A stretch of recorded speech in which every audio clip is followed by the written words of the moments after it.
When it was time to leave for the vacation I had planned, Sarah arrived. But she was not alone. She had brought along a man named David and his young son, Ben. This immediately created a problem because with our 3 cars, we were suddenly missing 1 seat for everyone who was now going. Sarah looked at the situation and then turned to me, asking me to get out of the passenger seat so that David and his son could have it for the long drive. It was a 5-hour trip to the coast from where we were. And in that single moment, I suddenly felt incredibly tired of the entire situation. I didn't argue or make a scene. I just calmly stepped out of the car.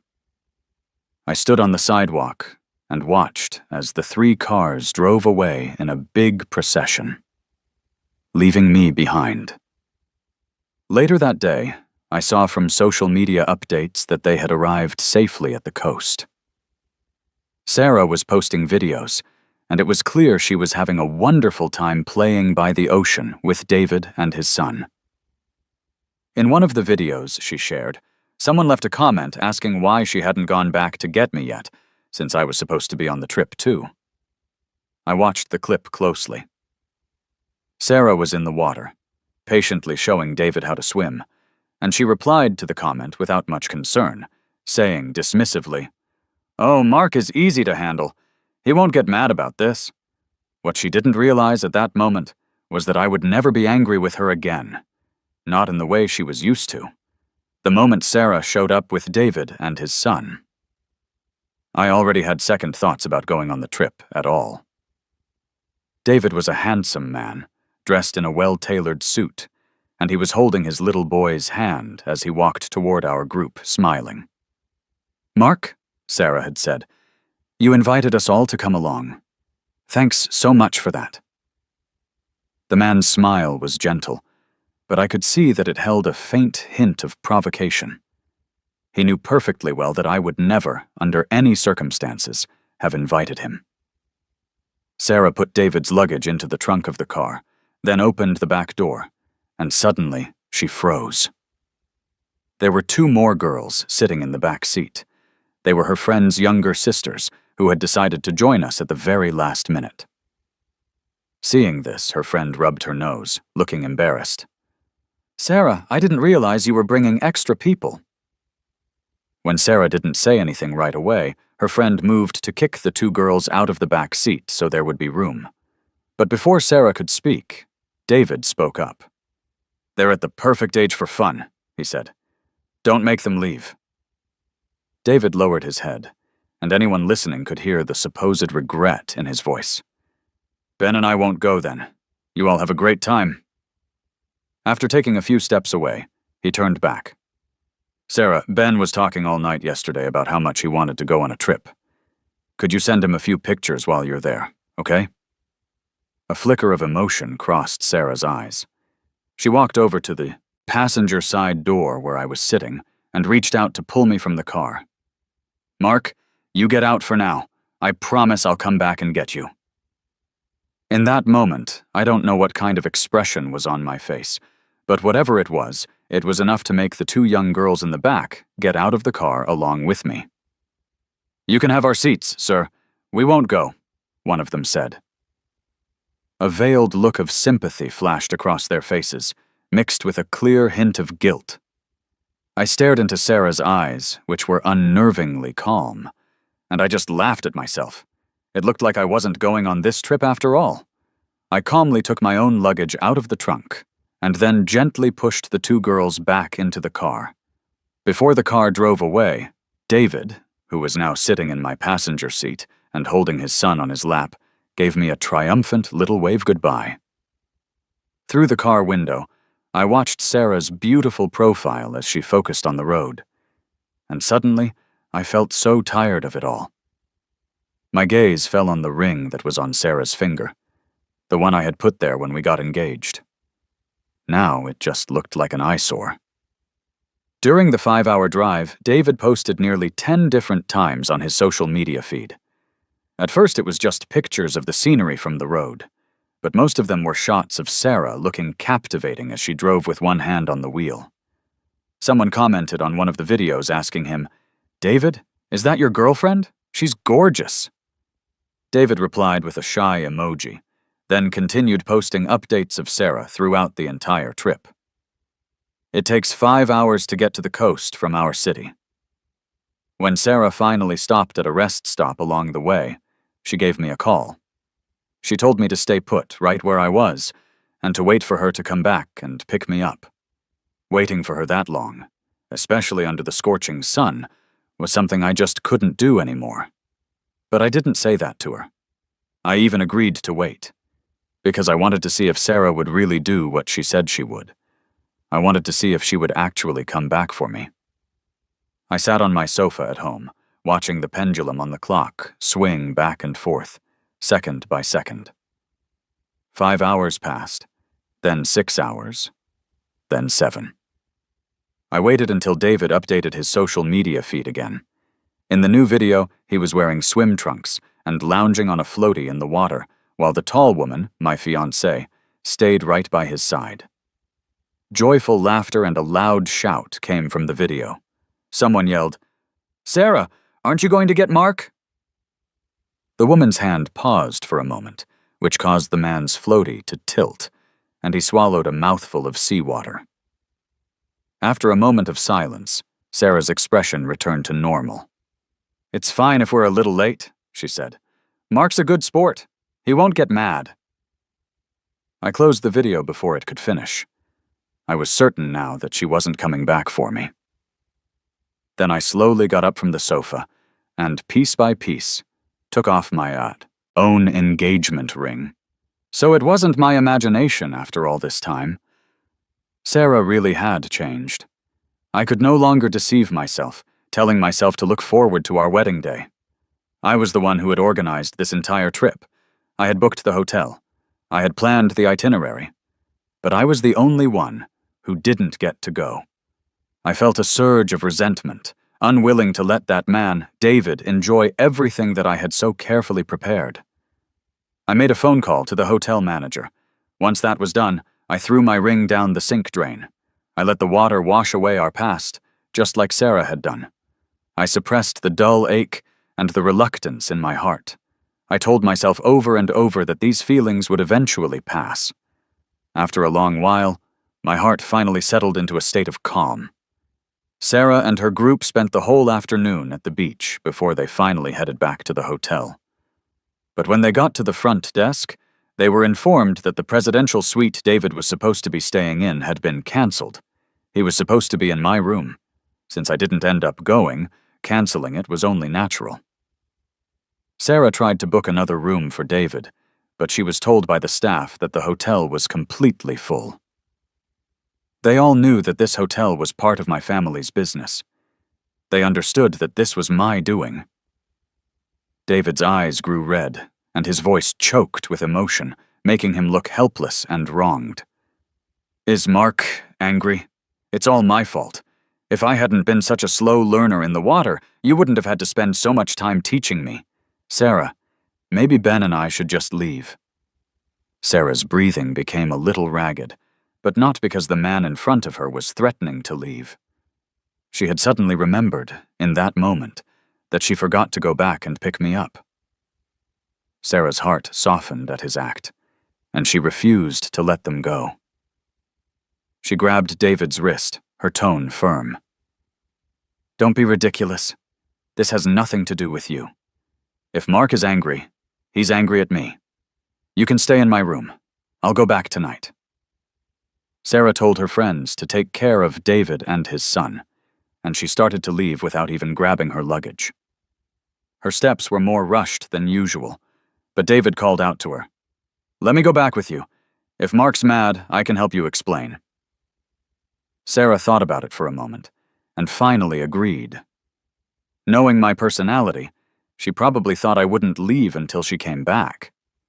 And if I got really angry, it would likely take a long time to calm me down.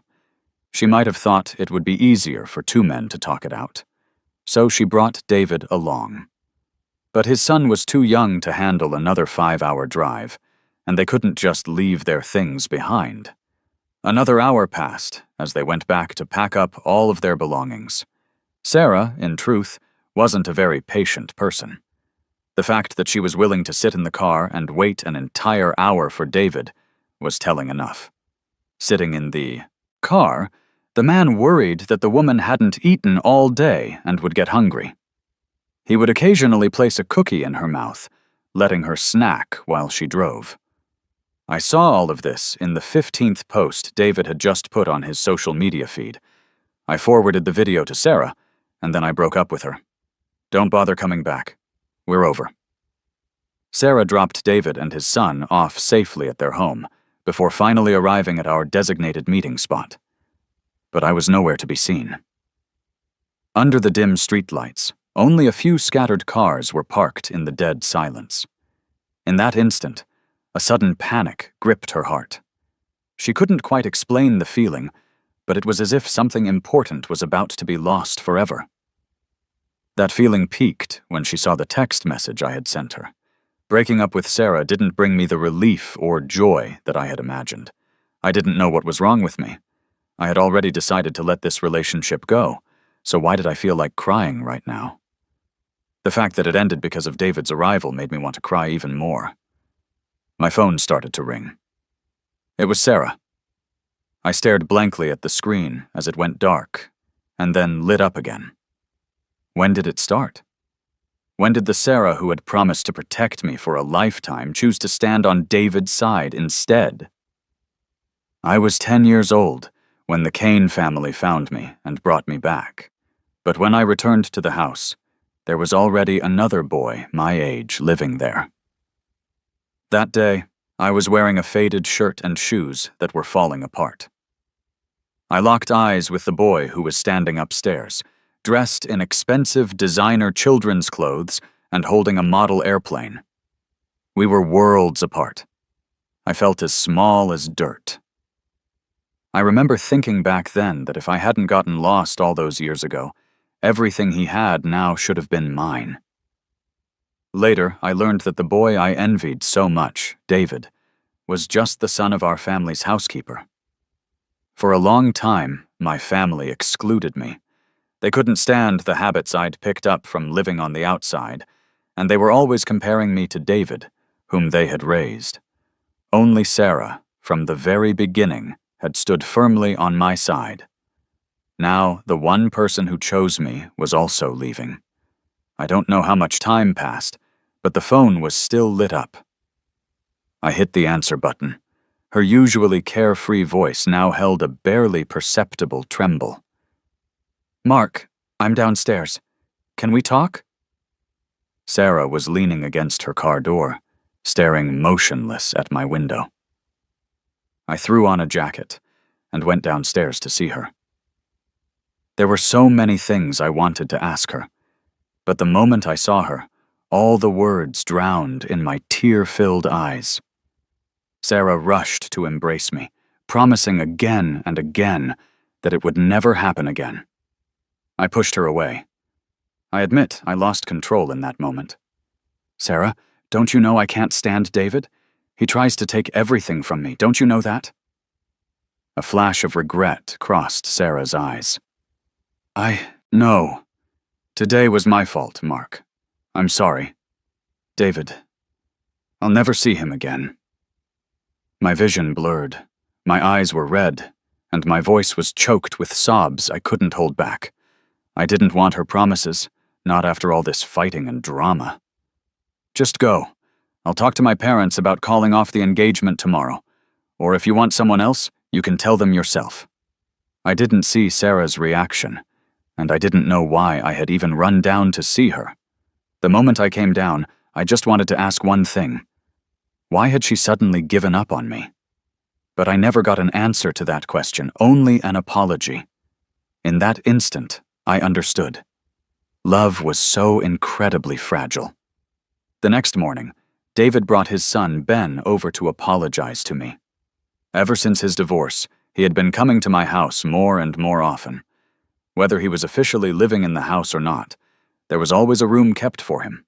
It was the one with the best sunlight in the entire villa. In all the years he was gone, it was still cleaned spotlessly every day, and no one was ever allowed to set foot inside. Seeing me come downstairs, David immediately stood up from the sofa.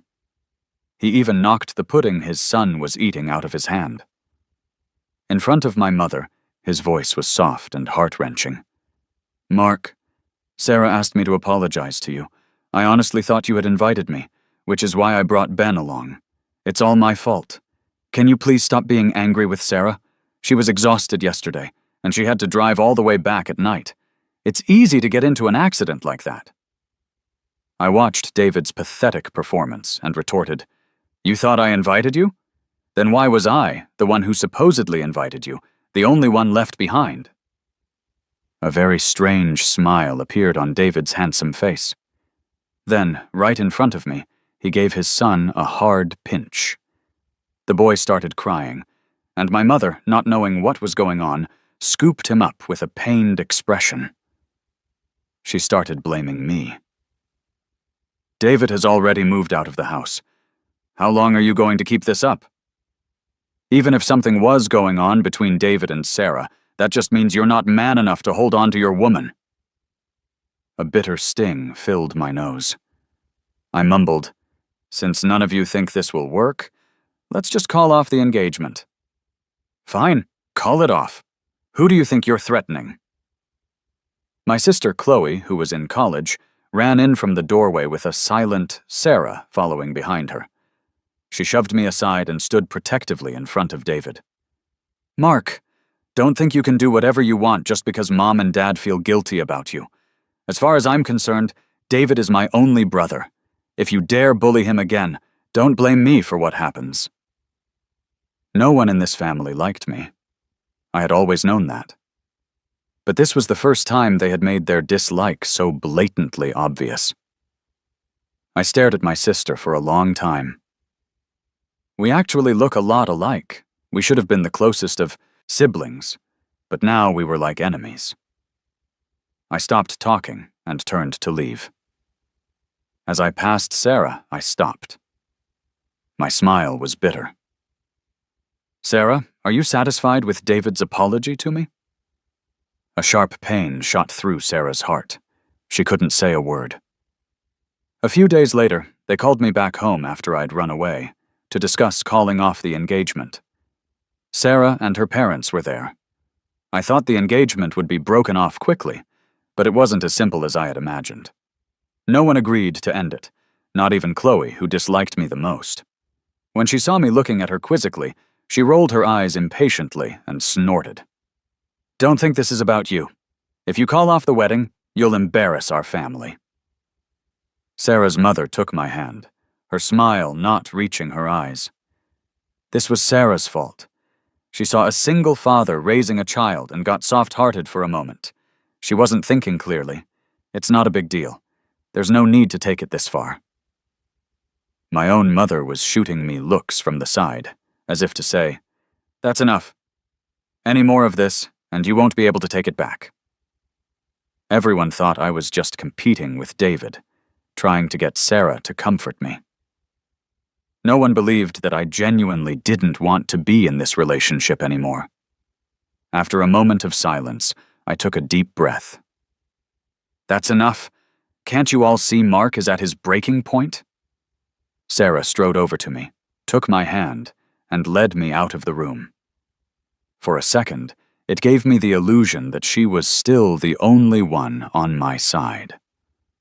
I clutched my chest, which was aching slightly, and quelled the momentary flutter. Sarah hugged me again, but her embrace had lost its familiar warmth. "Mark, give me one more chance. I can't live without you." She said it with such sincerity, but my heart was as calm as still water.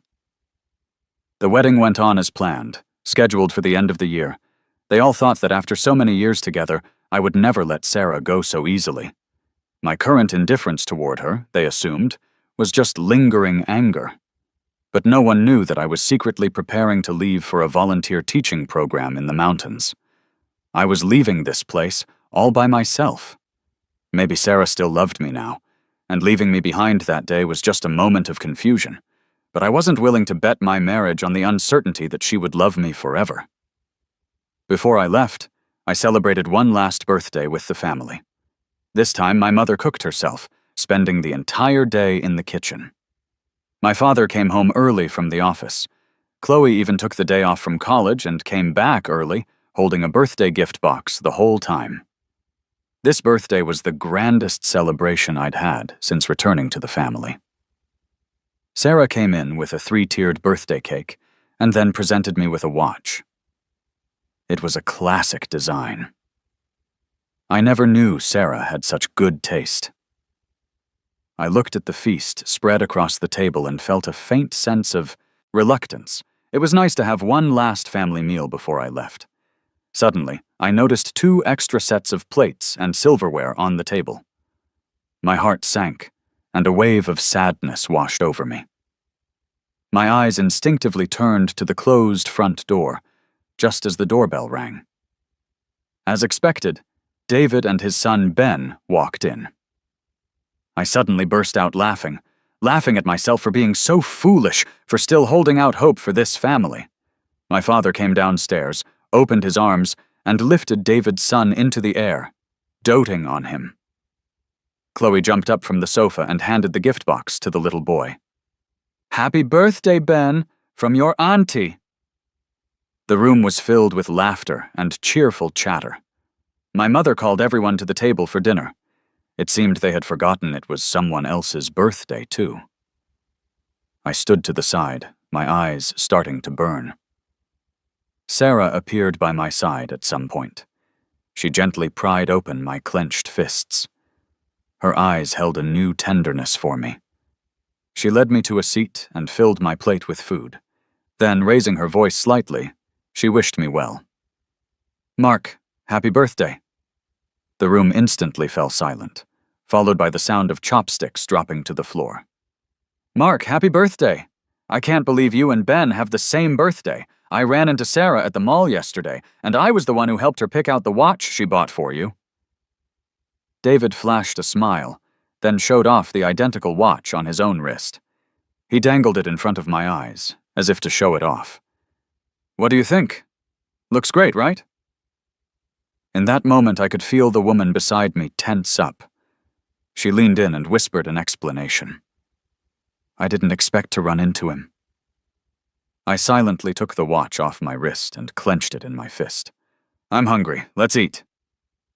At that meal, everyone struggled to swallow their food. Everyone except for David and his son, who ate happily. A large sum of money appeared in my bank account afterward. It was from my father, who had gone to his study to work after dinner. My mother went upstairs too, and came back down with an expensive briefcase from her favorite brand. My sister, who had said she needed to get back to school but was still lingering, shuffled over to me, her attitude softer for the first time. "What do you want? Tell me quickly. I have to get back to campus."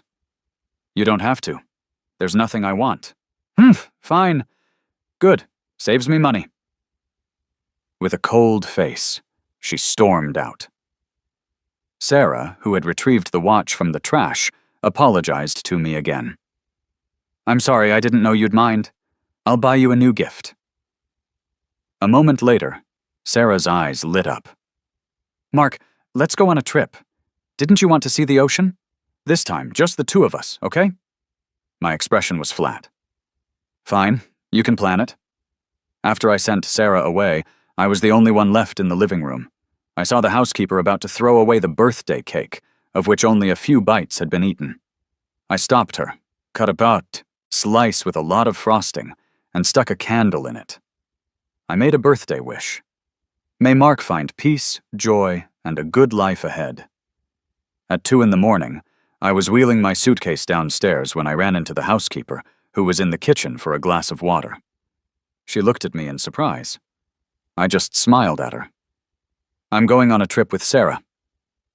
Without another word, I left the house that had never once felt like a home. The place I chose for my volunteer teaching was the mountain village where I had lived for 10 years. In all the years since my family had never asked me a single question about that decade of my life. They were ashamed of my sordid past and wanted nothing to do with it. Even Sarah, whenever I tried to bring it up, would always change the subject. I knew she was ashamed of it, too. Ashamed that I had lived for 10 years in a place that was practically another world from hers. The next morning at breakfast, my mother's face soured when she saw I hadn't come down. In the Kane household, everyone had to be at the table by 7:00 a.m. every morning. It was their tradition. After waiting a few minutes, my mother finally lost her patience and was about to send someone to wake me. The housekeeper heard her and came out of the kitchen quickly, explaining, "Ma'am, the young master left with Miss Sarah last night. They took a flight to go traveling." My mother's expression didn't improve. Her eyes held a trace of disdain. "I can't believe he was serious this time. Turns out he was just trying to spite David again. I guess that's what happens when they're not raised by your side. All he knows are these cheap tricks. That's enough. Mark is our son, after all. You should be nicer to him." My father put down his newspaper and gave my mother a cold look. Sarah had booked tickets for a trip abroad. Then she spent a day traveling to another city to buy me a pair of expensive diamond cufflinks at an auction. She wanted to surprise me. So it was only when she tried to contact me that she discovered my phone had been turned off for a long time. She rushed over to my family's house to find me, but when she heard that I had supposedly left with her, Sarah was terrified. She asked all my friends, but they all said they hadn't seen me in a long time. My parents finally realized that I might have actually disappeared. A month later, they still hadn't found me. With the wedding date approaching and the groom nowhere to be found, Sarah's family wanted to call off the engagement. Sarah stopped them. During that time, Sarah had grown gaunt from searching for me. She stood in front of her parents, her eyes bloodshot. "I'm not calling it off. I know I can find him." My departure made my mother feel like she had lost face, and she fell ill from anger. To cheer her up, David moved back into the house with his son. Under his careful watch, my mother's health improved quickly, but her resentment toward me deepened. "From now on, I don't have a son, and he can forget about ever coming back to this family. He thinks he can throw a tantrum? Fine then. This wedding is off. I'm going to Sarah's family tomorrow to cancel everything." David patted my mother's back soothingly while pleading my case. "Don't be angry. I'm sure Mark will be back before the wedding. He was probably just a little jealous that we were celebrating Ben's birthday. It's all my fault. I never should have brought Ben over. Then Mark wouldn't have run away. Didn't we make it up to him? What more does he want?" My mother never had a kind word to say about me. The housekeeper, seeing the situation, quickly brought a glass of warm water to my mother. "Ma'am, you're still recovering. Please calm down. Mr. David, maybe you could talk to her about something else. The madam is very upset right now. It's best not to bring up the young master." David shot the housekeeper a glare behind my mother's back, but didn't mention my name again. 3 days before the wedding, there was still no sign of me. The two families met and decided to call the whole thing off. Sarah, who was still out searching for me, had no idea. When she returned, she was the last to know. Sarah's parents had never been happy with me as a son-in-law anyway. If it weren't for my family and the fact that Sarah loved me, they never would have let her marry me. Now that I had pulled a stunt like this, it didn't matter whether it was real or not. They considered me thoughtless and unworthy of being their son-in-law. Sarah couldn't persuade her parents, so she ran to my parents to beg them for help. It was David who opened the door for her. As soon as his son Ben saw her, he reached out his arms to be held. But Sarah wasn't in the mood. She patted the boy's head and gestured for him to go play by himself. The living room was a mess, filled with things to be thrown out. Amidst the clutter, Sarah saw the curtains I had personally picked out, piled up with the trash. She looked closer and recognized them as the ones from my room. She yelled at the housekeeper, "Who told you to touch Mark's things?" Her shout made the little boy cry. Chloe, who had just gotten home, saw the scene. "Sarah, what is wrong with you?" She protectively scooped up David's son, wiped his tears, and patiently soothed him. The housekeeper was also aggrieved, a hint of complaint in her voice. "Mr. David gave them to me and told me to throw them out. I would never have the nerve to throw them away on my own." Sarah's gaze turned dark as she looked at David, her eyes filled with rage. David just smiled faintly, completely unafraid. "Ben was playing and got them dirty with his drawings. I was thinking of getting Mark a new set." Raina stared deeply at the man before her. She had seen Mark suffer at his hands too many times. Now that Mark was gone, he couldn't wait to move in. And now he was messing with Mark's things, claiming it was unintentional. She didn't believe it. Perhaps Sarah stared a little too long, because David's face slowly started to turn red. Chloe, seeing the two of them standing so close, felt a strange surge of anger. She let go of the little boy, stepped between them, and blocked Sarah's view of David. "What are you doing at my house? If you don't have a reason to be here, then leave. I'm the one who told David to throw them out. They're just curtains. It's not like our family can't afford new ones." My mother heard the commotion and came downstairs, asking Sarah what was going on. Sarah made up an excuse, saying she needed to find something in Mark's room. When she pushed the door open, she couldn't believe her eyes. The room was empty. It had been turned into a children's playroom. Mark's bed, his clothes, every last trace of him was gone. It was only then that Sarah finally understood. The day she had left Mark behind and driven off with David, how heartbroken he must have been. At that moment, Sarah felt sorry for Mark, felt his pain. She hurt for him. As she left my family's home, the woman who was always so composed made a scene for the first time, disrespecting her elders. "Mrs. Kane, if you disliked Mark so much, why did you even have him in the first place?" My mother's face turned livid with rage at Sarah's outburst. Chloe was angry too, but she knew Sarah. Even when upset, she would never show it like she did today. It wasn't in her nature. So she followed Sarah's path and went upstairs. She had almost never set foot in Mark's room, usually just calling for him from the doorway.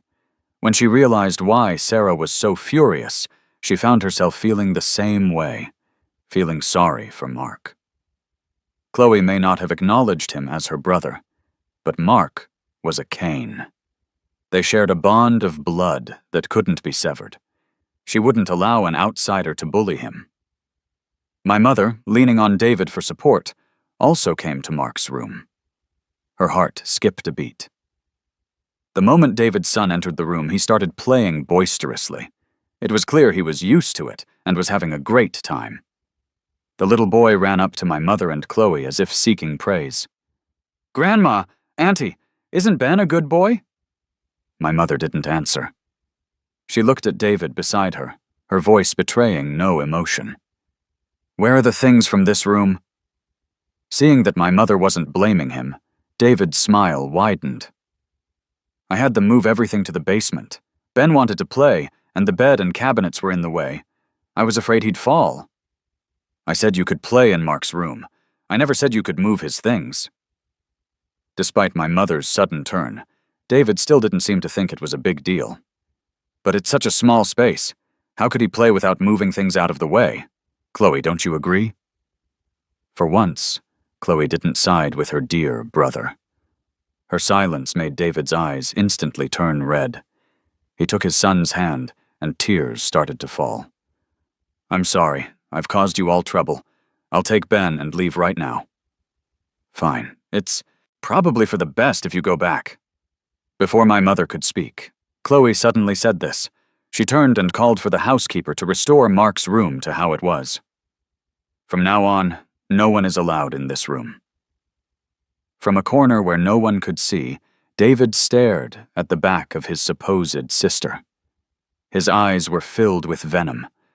This exchange was witnessed by my mother, who stood beside him. I arrived in the place of my memories and saw many familiar faces. I didn't tell them who I was, but I quickly blended in with the villagers. They were very kind to me, and even more pleased when they heard I was from a big city. When I got there, a few other volunteer teachers were already there. I donated the money my father had transferred to me to renovate the school and add a few classrooms. I also had a basketball court built for the kids. Life here calmed my soul. A week after I left, I sent a text to Sarah breaking up with her. After that, I stopped looking at messages from anyone. Here, the smiling faces of the children and the simple warmth of the villagers were constantly affecting me. It gave me an urge to put down roots here. 3 years flew by in a flash, but I had to leave. Leave with someone else. Yes, here I found the person I want to spend the rest of my life with. Lily. She had arrived 2 years before me. She could have left when I got here, but she stayed for another 3 years. She ignored her parents' repeated pleas for her to come home. Finally, her parents came looking for her, wanting to see what was keeping their daughter from returning. After seeing me, the old couple gave their instructions and went back home smiling happily. Our colleagues teased us about it, making both of us blush. We were going back this time to get married. I originally had no intention of returning to my family, or ever seeing her again. But when I turned on my phone, it was flooded with messages. The most recent one was from Sarah's mother. She said Sarah's health was very poor and begged me to see her one last time. I was stunned for a long time. I only snapped out of it when the woman beside me asked what was wrong. For the proud Mrs. Liu to lower herself like that, Sarah must be seriously ill. I had to go back. After we landed, I contacted Sarah's mother right away. She took me to the hospital to see Sarah. After I left, she had never given up looking for me. The long-term exhaustion had taken a toll on her body. She developed insomnia and started taking medication. The dosage kept increasing until now it barely worked at all. When she saw me, a glimmer of hope sparked in Sarah's cloudy eyes. Lying in the hospital bed, she shed tears of what may have been regret. She struggled to sit up, and the IV in her arm instantly caused a large bulge. Sarah's mother quickly called for a nurse to reinsert the needle. Sarah just stared at me without blinking. I knew what she was asking. Was I going to leave again? Under her mother's pleading gaze, shook my head. Whatever you want to say, wait until you're better. Sarah nodded obediently, filled with joy. When I left the hospital, I saw Chloe. She should have graduated from college by now. In 3 years, Chloe had matured a lot. Seeing me, she no longer wore her emotions on her sleeve. She was becoming more and more like Sarah in her ability to hide her feelings. You disappeared for 3 years without a word. You've got some nerve, Mark. After a pause, her tone softened slightly. Come home with me. Mom and Dad miss you a lot. I was planning to go home anyway, so I got in the car with her. In the car, Chloe tried to make small talk, but we were practically strangers. She didn't know me, and I didn't know her. After a few minutes, we ran out of things to say. Luckily, the drive wasn't long, so the tense and awkward atmosphere didn't last. When we got out of the car, we happened to see David and his son at the front door. For some reason, they hadn't gone inside. Seeing me get out of Chloe's car, David didn't bother to hide the hatred in his eyes. Chloe completely ignored David and his son, opened the door, and ushered me in first. She gave me a little nudge and explained, "He's not part of our family anymore." The door slammed shut, separating us from David and his son. Perhaps distance does make the heart grow fonder. After I left, they had gradually seen David's true colors. Without the bond of blood to sustain it, their relationship had soured into disgust. Now, to them, David was less than a stranger. My parents were in the living room waiting for me. This time, they didn't say a single word of blame. Their eyes held a new concern for me, and they seemed to have things they wanted to say but held back. Dinner was already prepared and still warm.